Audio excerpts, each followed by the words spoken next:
Just stop. Finally here, drum roll.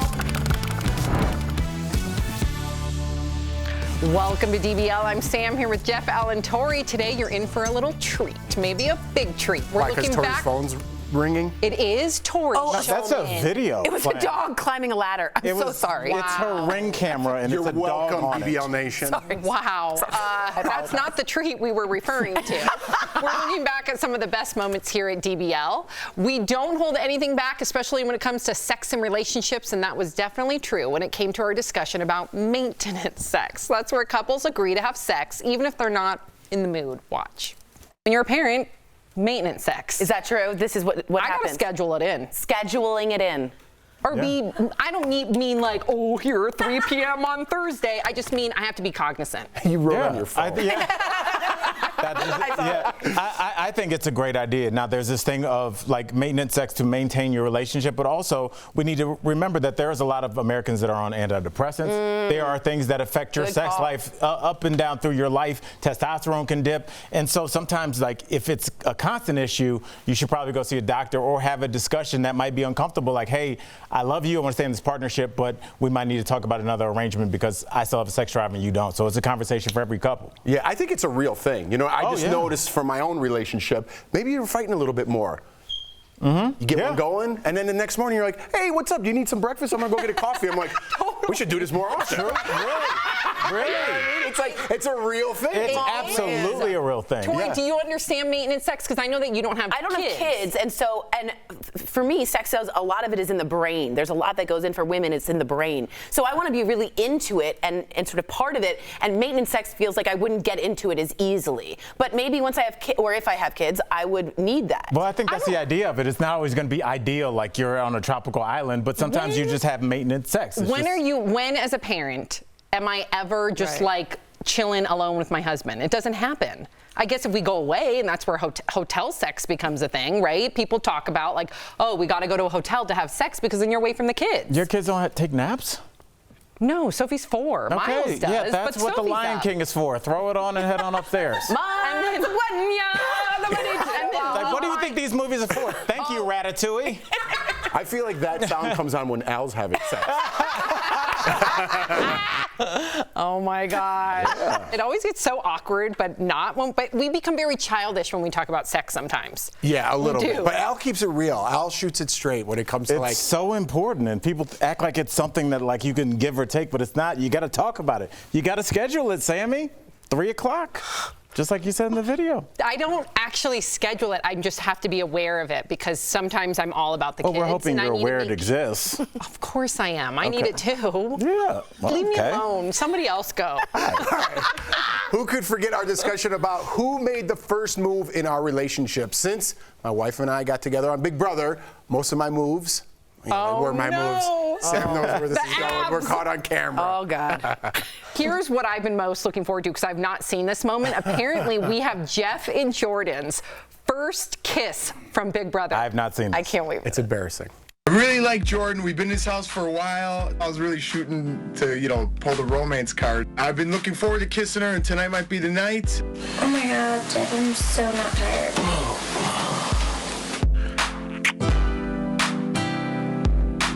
I did like kissing Jeff.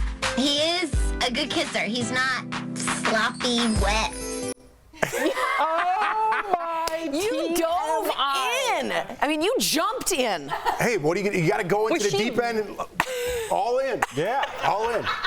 Yeah. So what did you do to pep yourself up, or was it spontaneous? No, that looks like I creeped in with the night vision. It did look creepy, right? Like a creep crawling in there. But listen, we became friends first, and then we had that first kiss. That's as far as it went in the house. You know what I mean? So we kept it classy, but it was caught on camera. And I know it's embarrassing. What did you say to kind of lock it down, to let her know, like, hey, this isn't just something fun? I'm like, what did you say to be like? Like, did you ask her to be your girlfriend? Your girlfriend? No. Yeah, I gave her my Letterman jacket. Yeah, what is this, the 1950s?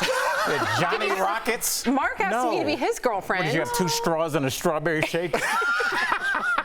Anyways, I loved can we see his picture, your Sugar Ray hair? I just got out of bed. Let's look at his Sugar Ray hair, please. Yeah. in that interview. It was the look of the time. I guess. You had hoop earrings and your husband was in Blink 182. Yeah. My husband wasn't in Blink 182, but you for sure copied Sugar Ray's. It wasn't as good as Frosted Tips. Sam's railroad. You copied his I Frosted 100% did, and it also is a combination of Ricky Martin's hair. Both. We have a little side by side. Let's see. Oh my God! Yeah. Yeah. You took a picture of Ricky Martin to the hairstylist, huh? It was kind of the same. Sugar Ray's was just a little bit longer. Right, right. You wore it well. Thanks, buddy. Yeah, good-looking guy, and it worked. You're with your wife to this day. There was other people in the room. Yeah, I want you to making out with Jordan. Explain this. Yeah, it's the Big Brother house. You know the concept? It's one house with like 16 So you're like, sure, I'm just gonna fully make out with her while other people are watching? It was dark. They weren't watching. They could hear. Something else happened that I'm not allowed to talk about on TV. But someone else. How do I even say that on We're TV? going to continue on with All right, our there we go. relationship theme.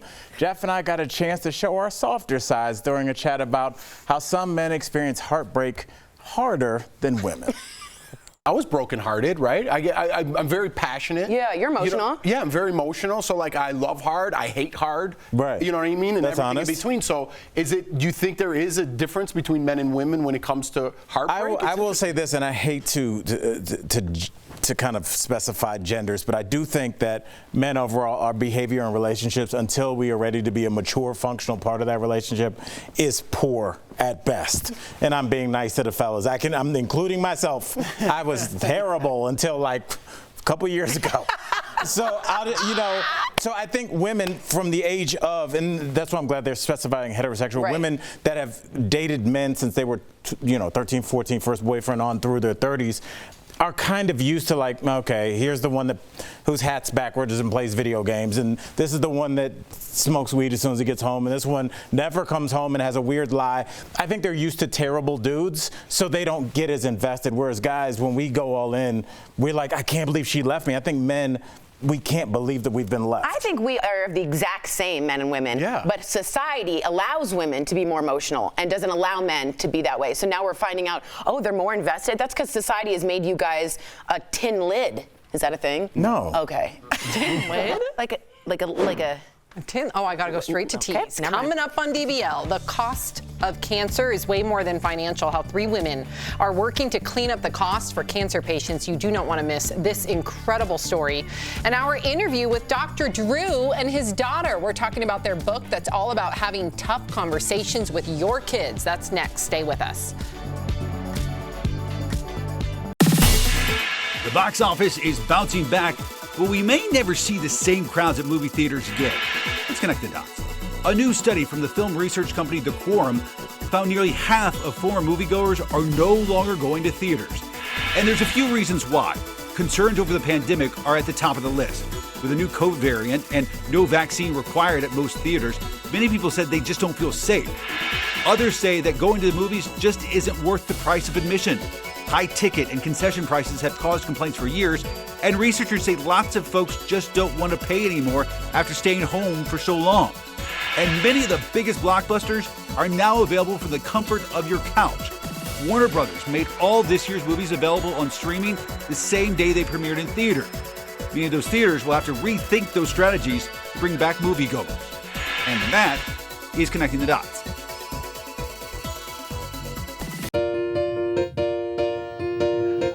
Listen, this past couple of years has been so crazy. Let's express gratitude for this year and all of the amazing gifts that are coming in 2022.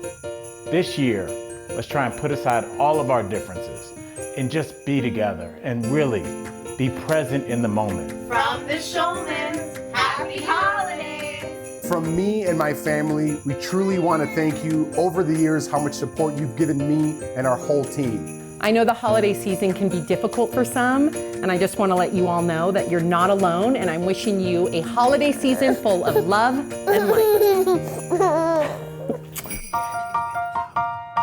From all of us here at Daily Blast Live, We want to wish you Happy holidays Happy holidays! and a healthy new year. and my baby said happy holidays.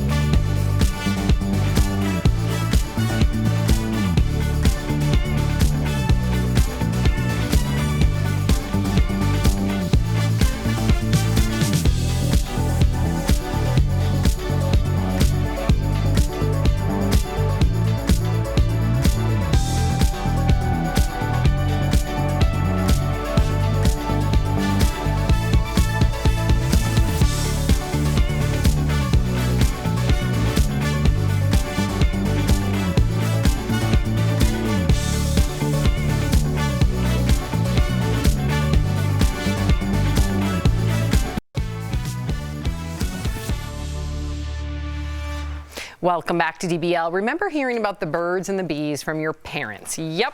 We spoke to Dr. Drew Pinsky and his daughter Paulina about their book and why those conversations don't have to be so awkward. Here's a look back at our chat with them. Yay. Drew and Paulina, hi. Hey guys. Hello. Okay, so Drew, you've been talking about sex, and I've even been there right next to you on Loveline for years, but it didn't go that smoothly with your kids at first. That surprises me. Well, I mean, look, when you're every parent has just produced a parent, so that's just, and we tell the story in the book. The more interesting thing to me, though, is that in spite of these being topics that I've talked about for a long time, the conversation has changed a little bit. And we originally got involved in this project. The idea was sort of backing into consent, because that was pre-COVID. It was in the days of the Me Too movement. And I was like, young people are extremely confused about consent. And if we're going to approach that, I need a young person. And Paulina's a writer, and so I got her involved with it, and that was a very good move. Paulina, you are brilliant. First of all, it's so good to see your face, and I'm just so proud of everything that you're doing, really. But I have to ask you, why were you so reluctant to hear about the birds and the bees from your dad? I mean, I get it, but tell us why. Because everyone was hearing about the birds and the bees from my dad, and so everyone expected him to talk to me about it, and so I knew it was coming, and I knew that people were getting information, but I had no desire to hear that information. I know I would start. She would bounce forward with crazy questions. I go, okay, here you go, and she'd run away screaming. So, but listen, this book is not about that. It really isn't. We tell those stories, but this book is about how to have healthy relationships, how to navigate relationships and consent, all kinds of relationships, romantic relationships, relationships with adults, relationships with your parents. We really are focused. We're not focused on the biology in this text. We really are not, because that's out there. That's everywhere. It exists. Yeah, it's already out there, done. But this is, but this is about how to navigate relationships in a healthy way. So ultimately, taking consent out of a sexual context and putting it into an interpersonal context teaches people how to practice consent before they get into a sexual context. Yeah. You were talking about consent over and over and over again. Let's talk about that. Paulina, specifically, were there times in your life where consent was an issue? And I don't mean even if it's a capital S sexual assault. I mean even just interpersonal, like you were saying. Yeah.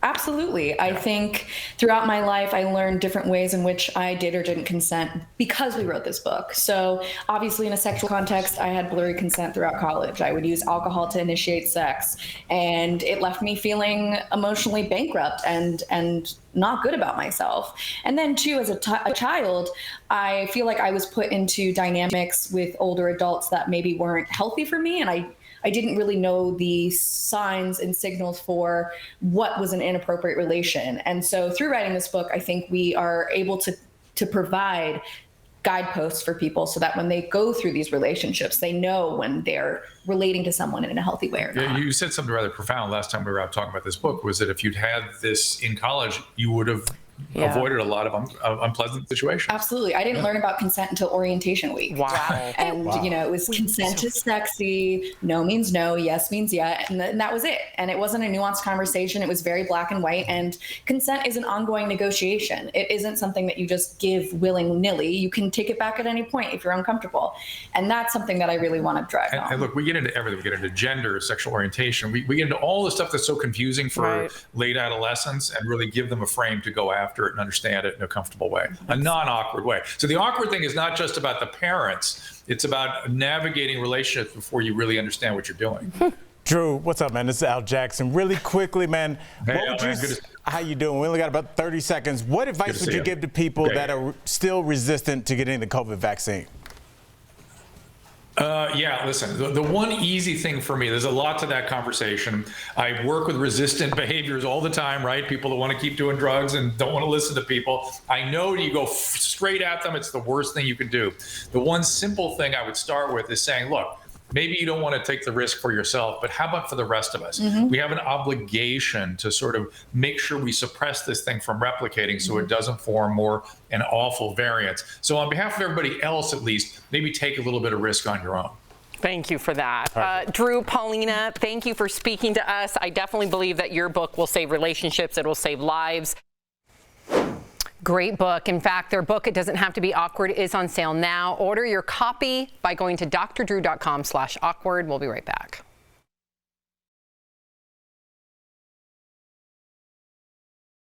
Go ahead, guys. It's your turn. Getting a picture with Santa is one of those classic Christmas traditions for families with young children. But recent headlines say there aren't enough Santas to meet the demand this year. So let's verify. Is there a Santa shortage for the 2021 Christmas season? We went to these sources for an answer. Mitch Allen, founder of HireSanta.com, a site where people can hire Santas, said the Santa shortage is a basic supply and demand issue. There are just fewer people than there are jobs. Allen said his company has seen a 120% increase in Santa requests this year compared to pre-pandemic levels. We just can't meet that demand. And unfortunately, we're having to turn away business right now. IBRBS, formerly known as the International Brotherhood of Real Bearded Santas, is an organization that represents more than 1,800 Santas and Mrs. Clauses. Following a year of mostly virtual visits with Santa, Stephen Arnold, IBRBS's president, said this holiday season, demand is up 20% for his group compared to 2019. Parents want to have that one-on-one experience. But while demand for Santa is up, supply has declined. Allen said the number of available Santas for his business is down by about 10% compared to 2019, which he attributes in part to COVID-19. Last we were looking, over 335 Santas have passed away due to COVID and other reasons. Concern for personal safety is another reason some Santas are opting to sit out. In a survey of 373 Santas, 16% of respondents said they're planning to take the 2021 season off because of the pandemic. So we can verify, yes, there is a Santa shortage for the 2021 Christmas season. With your Verify, I'm Ariane Till. To receive daily fast facts to your phone, text Verify to 202-410-8808. And to sign up for our newsletter, visit verifythis.com/email. Welcome back to DBL. Cancer is expensive, even if you haven't experienced it personally. We all know the toll it takes on loved ones. I know I do personally. Earlier, Tori and I sat down with 3 angels, all cancer survivors, committed to making the cost of cancer less of a burden on those already suffering. They go by the Cancer Cartel. Here is another look at their incredible story. I'm Carrie. I'm Katie. And I'm Shelly, and we are the Cancer Cartel. We are all 3 cancer survivors. Katie and I were on our way home from another nonprofit event when the idea for Cancer Cartel was born. We were talking about the overwhelming cost of cancer, and we were also talking about our shared passion for luxury fashion, and Cancer Cartel was born. We got our 501c3 in October of 2019 and hit the ground running. I came up with the name Cancer Cartel because I was trying to think of a name that was edgy and super tough like the 3 of us are. And I came up with Cancer Cartel. At first, these guys were a little scared of it. They were like, what does it mean? I said, it doesn't matter what it means. It's awesome. And it's taking 2 words that are super scary and usually wouldn't go together and just kind of flipping them around and making them awesome, I guess. I am a skin, thyroid, and breast cancer survivor. I am a lymphoma and skin cancer survivor. And I'm a breast and skin cancer survivor. We all 3 had to make financial decisions while we were going through our cancer journeys ourselves. One particular story that really touched me when Katie was going through treatment, my sister, in the hallway I heard a woman speaking to a nurse about how she could not afford to pay her rent and the prescription drugs that she was supposed to be getting that day. And that just really touched me, like how hard this cancer really is, not just going for your body, but just the financial burden and stress it puts on you. It's so important for us to do this because we have been there. We know exactly how toxic the financial stress of cancer can be. And there's so much in the media about research and funding, which we agree is incredibly important. But what there isn't is media attention and money for the financial impact, the increased living expenses, the day-to-day costs. And we're here to change that. Carrie, Katie, and Shelly, welcome to DBL. Yes. Oh my gosh, we are so honored to have you here because we here at DBL love everything you're doing. And personally, I've got so much love for you ladies, and to our viewers out there who may not know, these 3 women helped my sister Monica battle breast cancer. So personally, thank you. Oh, you're so It is welcome. our pleasure. We're so happy to be here. Thank you so much. Wow. Well, what can you tell our viewers exactly, like what the Cancer Cartel is for those who are undergoing cancer treatment and how they may be financially struggling? Please, this is your chance to address the viewer, who many of our viewers, I'm sure, are either going through cancer treatment themselves or they know someone. Well, our mission is cleaning up the cost of cancer. And we do that in a lot of creative ways. Cancer is very, very expensive. But the main way that we do that is we accept luxury donated fashion items. Think shoes, handbags, clothing. And we resell those items and give the proceeds directly to people who are fighting cancer. To receive one of your grants, you have to be a current cancer patient or have completed treatment within a year. We can only imagine what kinds of stories you hear from those who have applied. Is there one that really touched your heart that you can share with our audience? One woman especially that just touched us. She's a single mom of 4 young children. Her husband left her when she was diagnosed with cancer. Her son's birthday was approaching. He was turning 5, and she couldn't afford just a simple birthday gift for him. So, I mean, that's what she was reaching out. I mean, some of these things are just so small, but to her, it meant the world. Yeah. And I mean, we were so appreciative that we could help her and support her in that. Now, you guys all 3 went through cancer treatment. So what was your breaking point when it came to paying for your treatments? As you're sitting at home and you're seeing all of these overwhelming medical bills show up at your house, not only that, but your daily living expenses are dramatically increased. So you're faced with $500, $5,000, $10,000 bills coming in, but you're also paying for fuel back and forth to treatment. You're eating out more because you're at a hospital.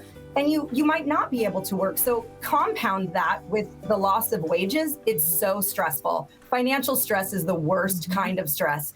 And if you're financially stressed, you're not able to get well. And we knew there had to be a better way. You say beauty and philanthropy are at the heart of who you are. Why is beauty, I love that word, such a core part of what you do? What does that mean? I think for all of us, it was important for us when we were going through treatment to get ready in the morning and put makeup on and get dressed. Sometimes, not for everybody, but sometimes if you look better, you feel better. Yeah, right. Me personally, I was bald. I had no eyelashes, no eyebrows, nothing. It was really important to me to put makeup on and get dressed. I had to go in every day. My battle was super long, so I couldn't work for a long time. And kind of to keep myself busy, I was buying luxury items, shopping a lot online anyways, and reselling them on eBay. Smart. And on other sites. So that's kind of we came up with Fashion Funds the Fight, and that's where Cancer Cartel was born. DBL Nation, how incredible are these women? You can learn more about them, how you can help them by visiting Cancer Cartel's site at cancercartel.com. Thank you so much, ladies. Thank you, ladies. We'll be right back. Thank you so much.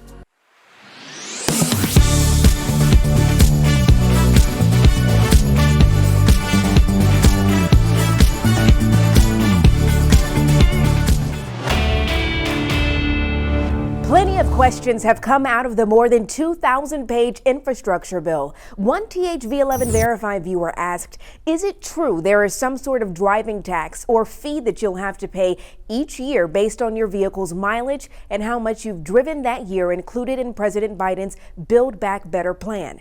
This claim and similar ones have made their rounds all over social media. So let's verify. Our sources, the bill itself, Michelle Nellenbach from the Bipartisan Policy, and Scott Hardin with the Arkansas Department of Finance and Administration.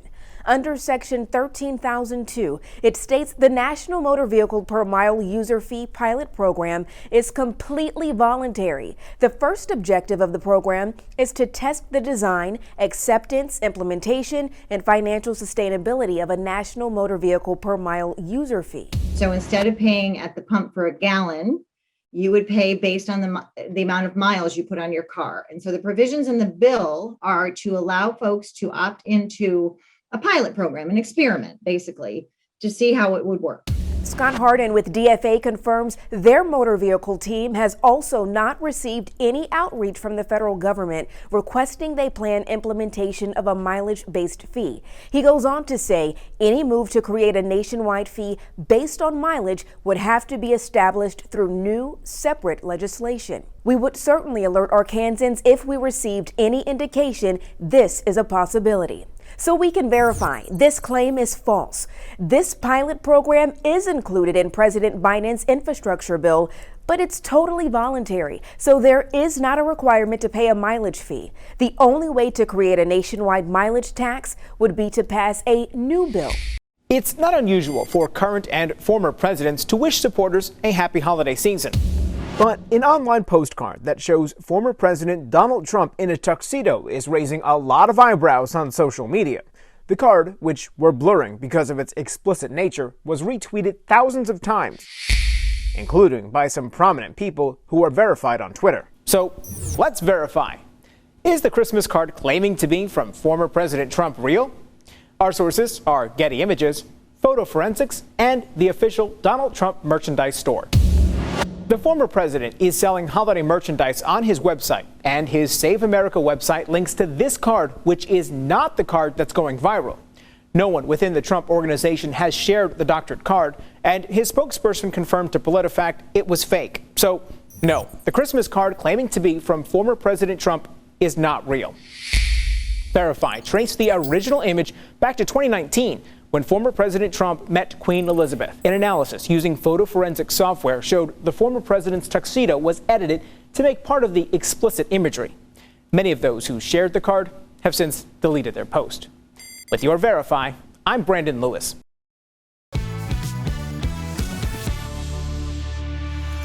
Welcome back to DBL. We love hearing from our viewers, so let's hear what they want to know about us. We got a question from Amy for Jeff. Jeff's on the hot seat. She wants to know if you could play any professional sport, what would it be? Oh, this is an easy one. Thank you. I would play, first off, I would play professional football. That's what I did growing up. Played in college? Played in college, but being older now, never would play professional football. I would be a professional golfer. Longevity. It's raining. I'm not going out there. Exactly. And you fly over the world. Yeah, the best places, best courses in the country. What position did you play as a football player? I played running back and strong safety. Oh, Jeff, I want to see What's the strong footage safety? of What's his you. job? What? What's the strong safety's job? That makes sure that you receive. You receive it safely. Very strong. Strong and safe. DBL's new every day. We'll see you again, same time, same place.